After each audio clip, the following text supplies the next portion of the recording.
السلام علیکم، آپ دیکھ رہے ہیں جیولا ویسٹری ٹی وی اور میں ہوں سلیم طاہر۔ ایک نظر ڈالتے ہیں آج کی نیوز پر۔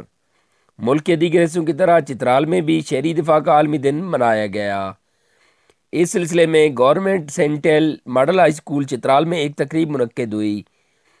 اس تقریب میں کثیر تعداد میں اسکول کے طلباء نے شرکت کی۔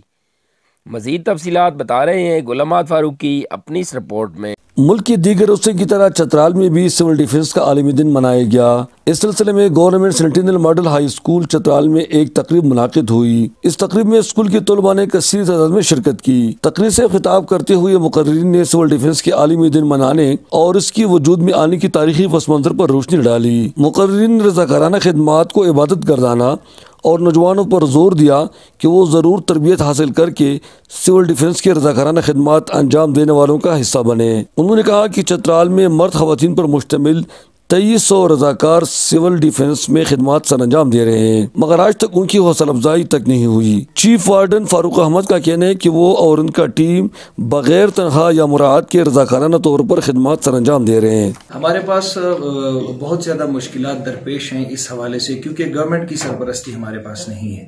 اصل میں اگر دیکھا جائے تو یہ گورنمنٹ کی اپنی ایک آرگنائزیشن ہے، لیکن گورنمنٹ کی طرف سے ہمارے لیے کوئی سپورٹ نہیں ہے، والنٹیئرز کے لیے کوئی سپورٹ نہیں ہے۔ تو ہمارے لیے بڑی مشکلات ہیں، جیسے ہم کہیں پہ ہمارے لیے آنے جانے کا ٹرانسپورٹیشن کا بڑا ایشو ہوتا ہے، ساتھ میں ہمارا فوڈ کا اور ایکوموڈیشن کا اور یہ ساری چیزیں۔